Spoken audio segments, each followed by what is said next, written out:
प्रिय बच्चों, आज मैं आपको आपके हिंदी साहित्य के सेकंड पेपर के अंतर्गत पाठ्यक्रम में आने वाले हिंदी भाषा के उद्भव और विकास के बारे में जानकारी प्रदान करूंगी।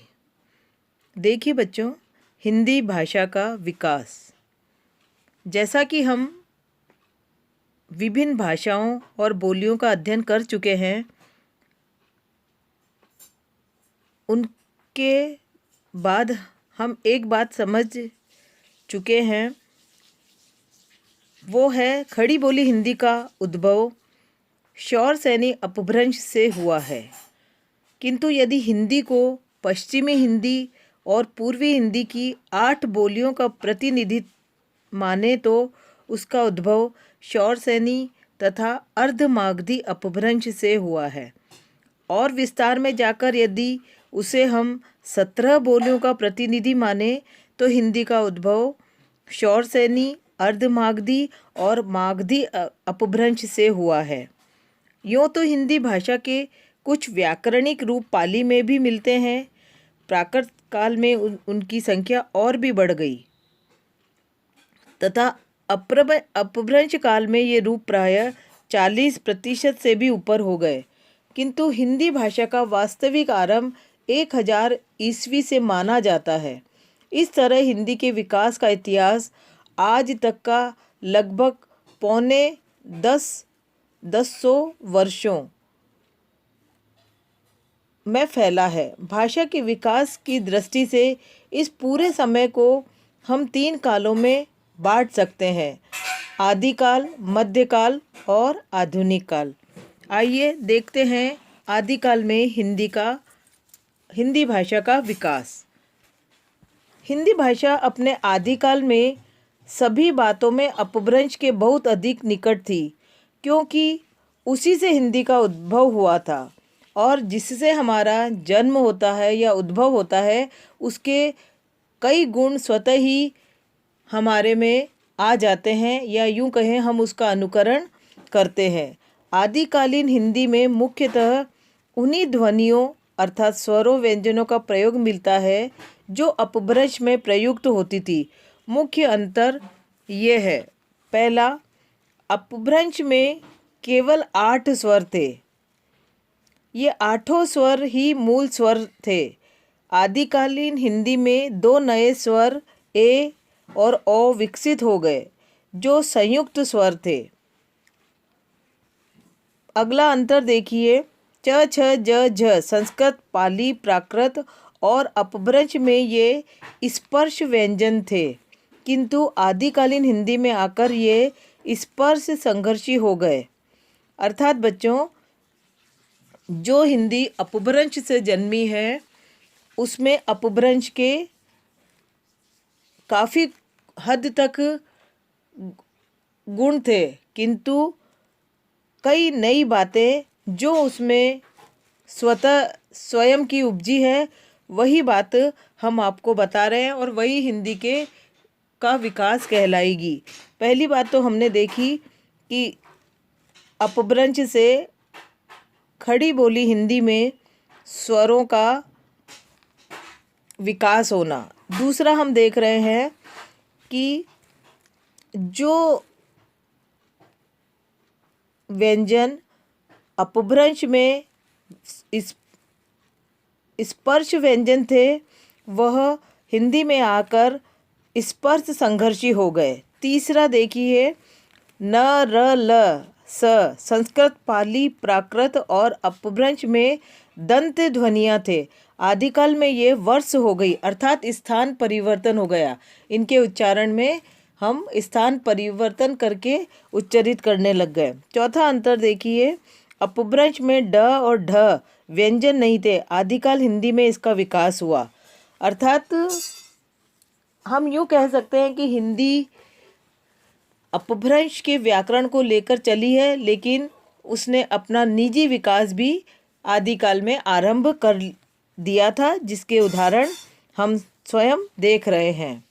इसी प्रकार न, मह, लह पहले संयुक्त व्यंजन थे, अब वे क्रमशः न, म, ल के महाप्राण रूप हो गए, अर्थात संयुक्त व्यंजन न रहकर मूल व्यंजन हो गए।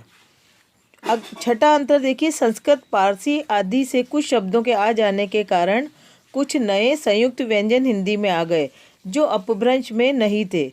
कुछ अपभ्रंश शब्दों के लोप होने के कारण कुछ ऐसे संयुक्त व्यंजन स्वरानुक्रमों तथा व्यंजनानुक्रमों के लोप की भी संभावना हो सकती है जो अपभ्रंश में थे।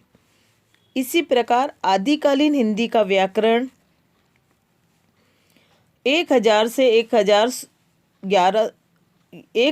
1100 ईस्वी के आसपास तक अपभ्रंश के बहुत अधिक निकट था। भाषा में काफ़ी रूप ऐसे थे जो अपभ्रंश के थे, किंतु धीरे धीरे अपभ्रंश के व्याकरणिक रूप कम होते गए और हिंदी ने अपने रूप विकसित होते गए।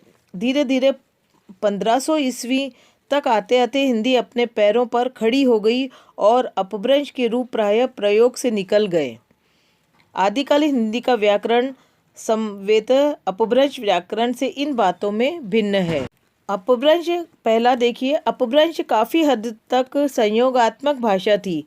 क्रिया तथा कारकीय रूप संयोगात्मक होते थे, किंतु आदिकालीन हिंदी में वियोगात्मक रूपों का प्राधान्य हो चला।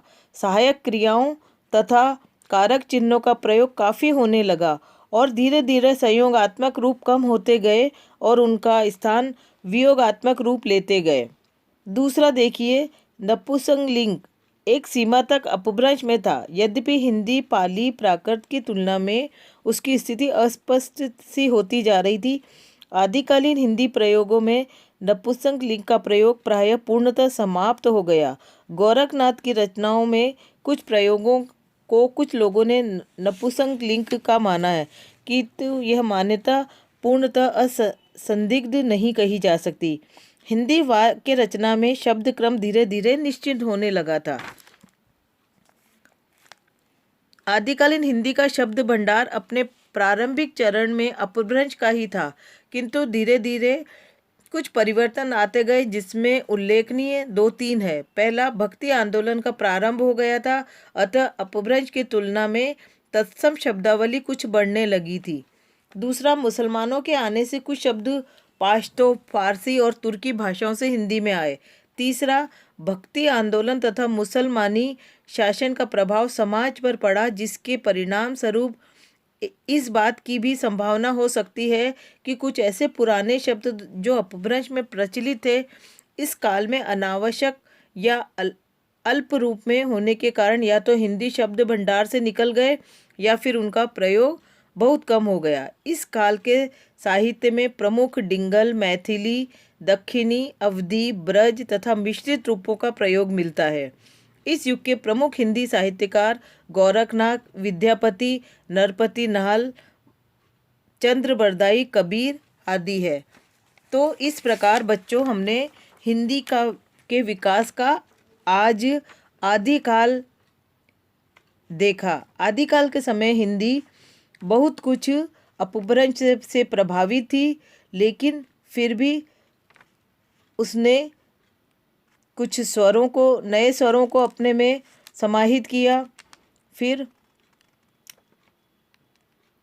व्यंजनों के उच्चारण में कई परिवर्तन आए, कई ध्वनियाँ दंत से वर्ष हो गई। इस प्रकार से हिंदी ने अपभ्रंश के साथ होते हुए भी अपनी नवीन उपलब्धियां हासिल की। इसी प्रकार व्याकरणिक दृष्टि से भी आदिकाल में हिंदी अपभ्रंश के व्याकरण से 1100 ईस्वी तक तो जुड़ी रही, लेकिन 1500 ईस्वी तक आते आते हिंदी व्याकरणिक दृष्टि से अपने पैरों पर खड़ी हो गई। तीसरी और मुख्य बात यह है कि आदिकालीन हिंदी का शब्द भंडार प्रारंभिक रूप में तो अपभ्रंश का था, किंतु वह धीरे धीरे परिवर्तन उसमें भी पर्याप्त आ गए और उसमें कई भाषाओं के शब्द जैसे तत्सम, तद्भव, फारसी, तुर्की कुछ शब्दों का लोप हो गया और कुछ शब्दों का मतलब एडिशन हो गया, उनका मिलन हो गया। इस प्रकार बच्चों आज हमने हिंदी भाषा के विकास का आदिकाल देखा। अगले वीडियो में हम हिंदी के विकास के मध्यकाल और आधुनिक काल के बारे में चर्चा करेंगे। धन्यवाद।